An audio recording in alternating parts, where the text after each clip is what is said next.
Algunos de ustedes en los correos electrónicos que nos escriben nos han propuesto un tema parecido al que queremos tratar el día de hoy, que es: tenemos una familia cristiana, hemos llevado a nuestros hijos a bautizar, han hecho la comunión, han hecho la confirmación, les hemos intentado educar en cristiano, pero llega un momento de la vida que por los ambientes que viven y por una situación, podríamos decir, más de contacto con el mundo, pues mis hijos pues ya han dejado de creer o por ejemplo, ya mis nietos ya no los bautizan, ya como que si se perdiera la cosa.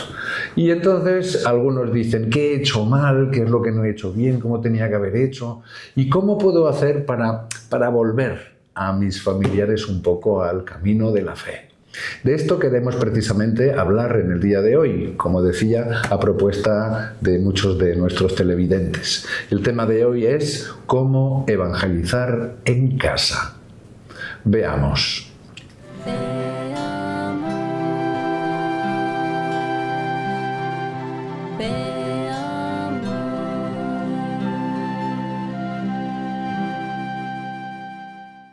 Como siempre, saludamos con afecto a todos los que nos veis desde cualquier lugar del mundo en este espacio que ya forma parte de un espacio, incluso podríamos decir familiar, ¿verdad? Donde nos vamos conociendo, nos vamos queriendo.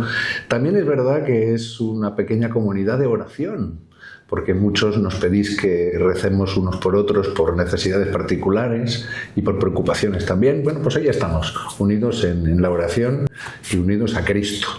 Por eso en el día de hoy queremos hablar de una de las cosas que más nos preocupa, que es cómo vivir la fe en casa, cómo evangelizar en casa. Por eso, de alguna manera, pues nosotros podemos caer en la tentación de preguntar ¿cómo puedo hacer para que los demás descubran la fe? ¿Cómo podemos hacer para que cambien? Y quizá la pregunta tendría que ser: ¿cómo puede Cristo ser más presente en mi vida, esta conversión personal? Por eso, a partir de aquí, tomando esta inquietud y esta llamada a la conversión personal como primer punto de testimonio de Cristo en la vida familiar, con el Padre Enrique hablaremos hoy sobre evangelizar en casa. Porque claro, Padre, los que viven más cerca de nosotros, claro que ven nuestra fe, pero de alguna manera también un poquito ven nuestras incoherencias y a veces nuestras equivocaciones. Sí, por eso antes de que evangelizar hay que pulirse un poco. O sea, claro. De alguna forma diríamos que hay que empezar con la propia conversión, cambiar un poco de mentalidad y entrar en el Evangelio. Y el Evangelio esto lo dice de muchas formas. Una, ¿por qué buscas o miras la paja en el ojo ajeno y no la viga en el tuyo? Esto lo hemos visto muchísimas veces en las familias, en muchas familias, incluso en amigos que quieren evangelizar, y el ejemplo que ellos dan no lo ven, y es un ejemplo negativo. Claro. Entonces, claro, si una persona tú la ves como una cosa negativa, que se va a intentar poner como modelo, lo rechazas de plano. Entonces, lo primero es intentar mejorar en todas aquellas cosas que los otros verían como negativas. Porque si vamos en plan maestros de lo que y ellos nos ven más como malos discípulos que como maestros, no lograremos nada. Esto, bueno, se podrían poner muchos ejemplos, pero hay mucha gente que va así, va intentando corregir lo que no han corregido en ellos. Claro. Entonces dices: oiga, no empecemos por ahí, empecemos por uno mismo, aquellas cosas que se han de realmente corregir. Y una vez has corregido todo lo que es grave, intentar también vivir en aquello que no es tan grave, que es venial, pero vivirlo bien. A partir de ese momento entonces se puede ir a hablar con los demás. Hemos de pensar que las incoherencias hacen daño. Cuando una persona, por ejemplo, empieza a hablar, padres de familia, esto lo hemos visto más veces: oye, que tú no vas a misa y tal, y ellos no van a misa. Pero exigen que el hijo ha de ir a misa. Y ellos no van. Ellos no. Claro, yo me acuerdo una vez, había un caso muy curioso, muy divertido. Estaba en una parroquia en Roma, que era San Alfonso María de Liguori, a Prima Porta, y había el alcalde de barrio, que era del barrio, y era comunista. Los 2 hijos iban a misa solos, porque el padre comunista no podía ir a misa. El padre comunista no va a misa. Entonces, los hijos sí tenían que ir a misa, pero los padres no iban. Claro, eso a la larga es una incoherencia absurda. Claro. ¿Cómo va a ser el padre a obligar a los hijos a ir a misa? Porque han de hacer la primera comunión, pero ellos negarse a ir a misa porque ellos son comunistas. Bueno, pues eso es una exageración, pero real, de lo que a veces pasa a pequeños niveles. Por eso hay que hacer también un excursus pequeño. Claro, ¿cómo es la familia? ¿Cómo evangelizar si los miembros de la familia tienen visiones diferentes de la fe? Quiero decir, es muy fácil, mucho más fácil evangelizar cuando padre y madre van de acuerdo. Y los 2 son católicos y los 2 quieren la evangelización de los hijos. Pero qué difícil es cuando la madre es católica y el padre no lo es. Y además es mucho más difícil porque si la madre es católica y el padre no lo es, ¿qué grado de catolicismo tiene la madre? Porque una madre católica de verdad difícilmente se hubiera casado con un no católico. O sea que el asunto es previo ya. Claro, el asunto viene de que qué mentalidad hay entre los padres para cómo crear un ambiente con los hijos. Eso de que, no importa, yo cambiaré al padre. Lo que no consigas antes de la boda no lo conseguirás después de la boda. Pues, y entonces dices, no, eso de cambiar... Mira, es cierto, hay padres que han cambiado gracias a sus mujeres, los hay, pero qué pocos, pero los hay, ¿eh? Entonces no es un imposible, pero... Entonces lo primero sería lo ideal, ¿con quién os casáis? Tanto los chicos como las chicas. Un chico que se case con una chica, un chico católico que se case con una chica no católica, lo tiene muy difícil, muy difícil. Y casi siempre acaban mal. Una chica católica que se case con un chico no católico acaba teniendo muchísimos problemas con la fe y de cara a la educación de los hijos. Depende de cómo sea la madre, puede aquello aguantarse. Pero será una desgraciada toda la vida esa madre, ¿eh? Lo pasará muy mal toda la vida. Aunque el marido se porte bien con ella.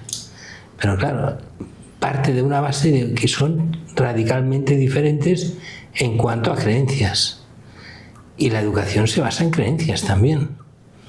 Por eso que aquí, cuando se dice evangelizar en casa, la primera evangelización es casaos católicos con católicas y católicas con católicos. Practicantes. Y practicantes. Estamos hablando de gente que crea. Esos pobres que creen y van y se casan, se enamoran de no creyentes, que alguien les haga ver que están enamorados, pero que aquello no tiene futuro. O tiene un futuro muy negro. No lo ven. Se dan cuenta cuando ya están casados, cuando vienen los hijos y vienen los problemas. Y muchos de ellos acaban mal. Como dice mucha gente, que si lo que bien empieza a veces acaba mal, lo que mal empieza acaba peor. Con lo cual hay que ir con cuidado con estas cosas.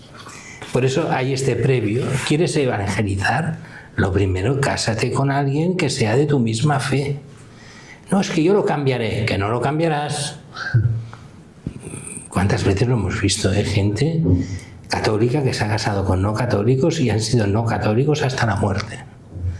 Y muchas mujeres que han quedado liberadas de sus maridos cuando se han muerto los maridos, porque había sido sus 30, 40 años de desastre, donde han aguantado de todo.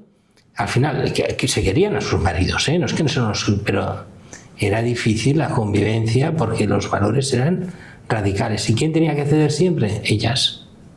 La parte católica. Dices, pues para eso no te cases con un no católico. Claro. Bueno.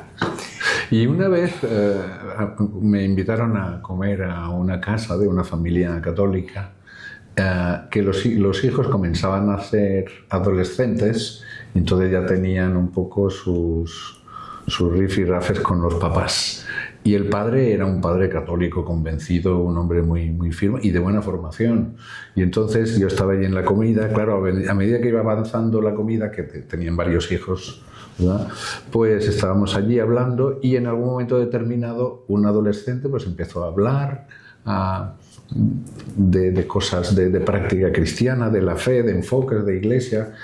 Yo intuía que era como conversaciones que este adolescente tenía con sus amigos y tal, y lo exponía allí para ver qué respondía su padre, un poco que tenía esa fe bien formada, ¿no?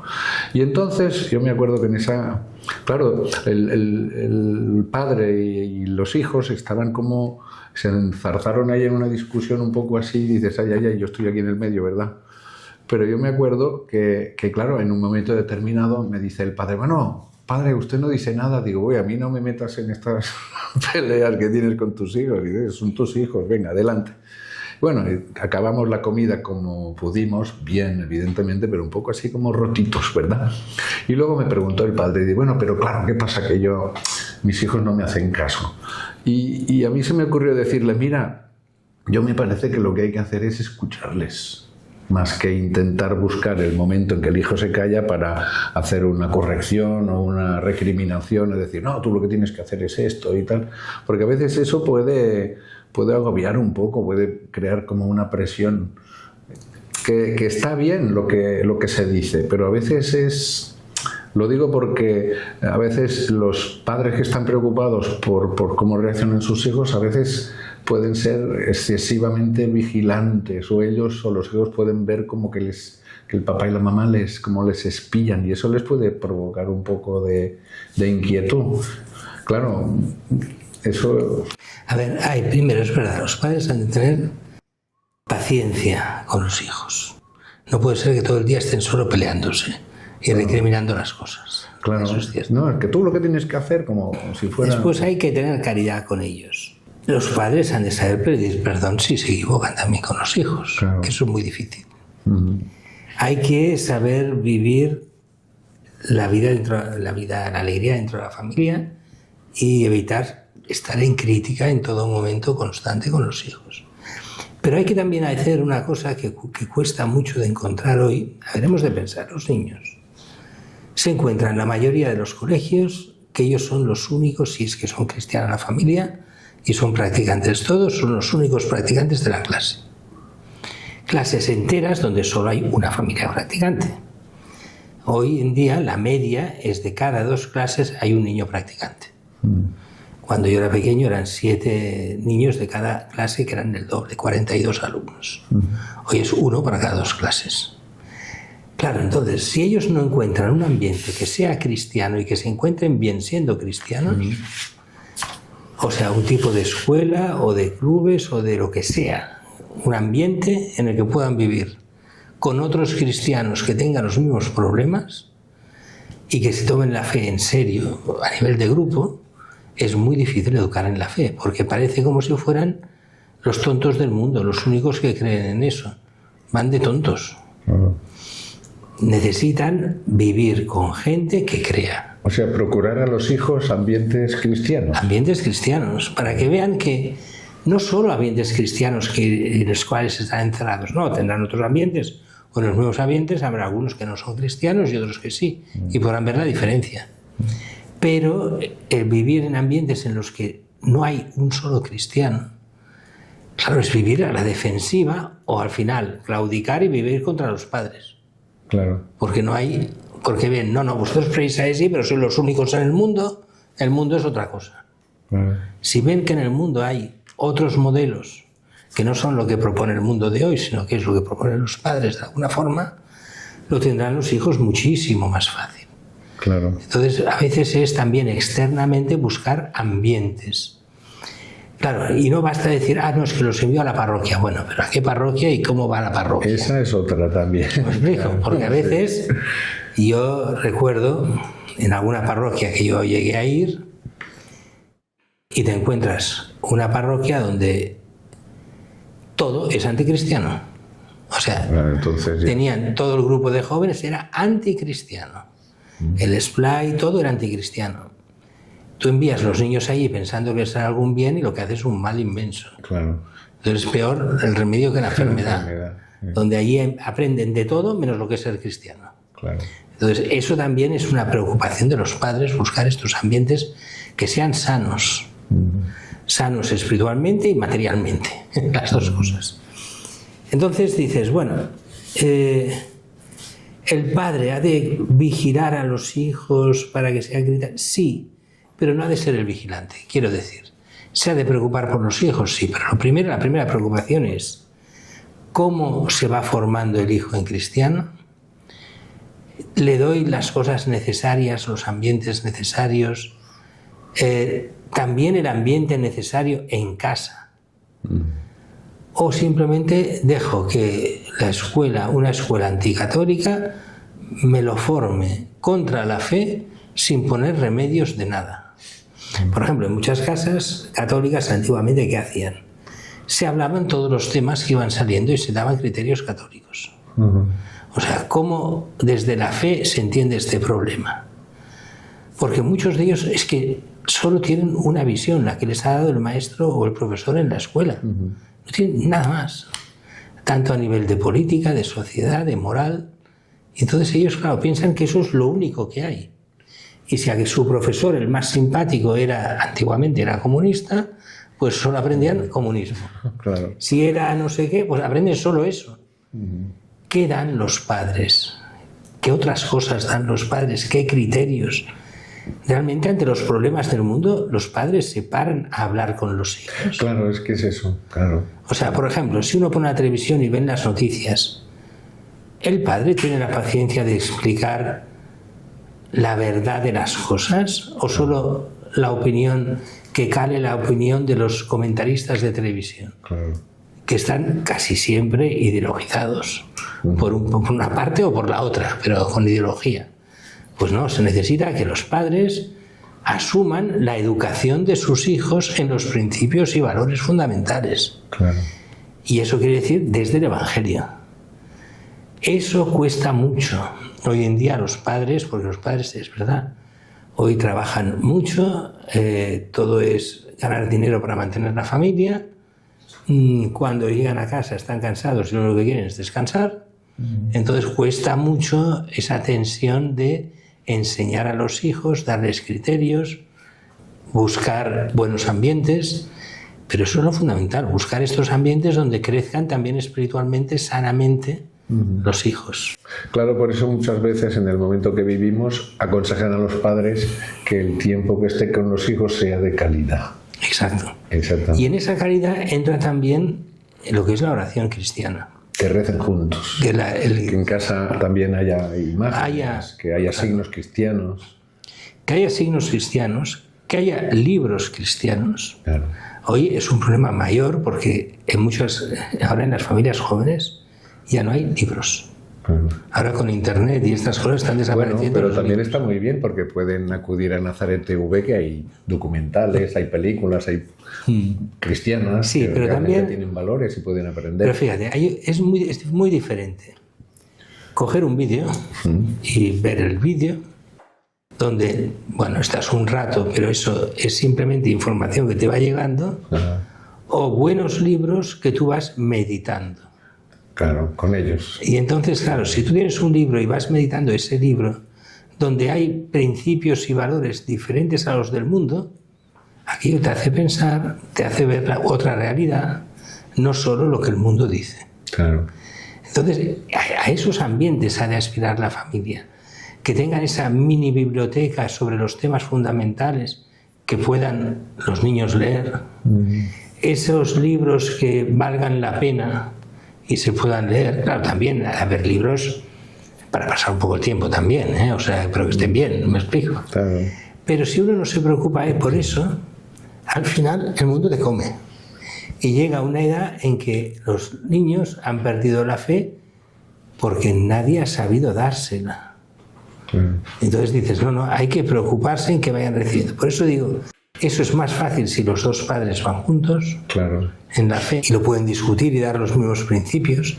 Se convierte a una cosa muy difícil cuando la madre ha de llevar todo el peso contra un padre que está en contra. Entonces, ¿qué es lo que psicológicamente pasa? Cuando el niño es pequeño, sigue a la madre. Entonces, con que la madre le exigirá hacer la primera comunión, hará la primera comunión y hará la catequesis. con que la madre exigirá, pero llegará a los 10, 12 años y dirá, no, yo quiero seguir al padre. Se acabó la fe en la familia. Ahí está. Entonces es por eso decíamos, muy difícil educar en la fe cuando los dos cónyuges no van de acuerdo en la fe. Pues hasta aquí el Veamos del día de hoy, que se nos ha quedado muchas cosas en el tintero, ¿verdad? Bueno, aquí pues a lo mejor dedicaremos algún otro programa también a este tema, que como hemos visto hay mucho que hablar y mucho que reflexionar. De todas maneras nos quedamos con una cosa muy importante. Qué importante que es que la familia vaya a misa. Y si por lo que sea no conseguimos que los hijos vayan a misa, que sepan que los hijos no están nunca fuera de la misa cuando los padres van a misa, porque los llevan en su corazón, en el ser matrimonio. Y entonces ahí mismo también pueden ofrecer al Señor su mismo corazón, de donde nacen pues el amor de los hijos, ¿verdad? Por lo tanto, el matrimonio que va a misa lleva también a sus hijos en su corazón a la iglesia, por supuesto. Como siempre, pues damos gracias a todos los que nos escribís a nuestro correo electrónico, veamos.nazarettv@gmail.com, que de entrada os agradecemos de todo corazón. No se olviden de ver a menudo pues nuestra web, ¿verdad? nazaret.tv, para estar siempre al día, bien formados y bien informados. Y como siempre, no les dejamos sin la bendición del Señor. El Señor esté con vosotros. Y con tu espíritu. Que os bendiga Dios Todopoderoso, Padre, Hijo y Espíritu Santo. Amén. Glorioso San José, ruega por nosotros. Ave María Purísima, sin pecado concebida.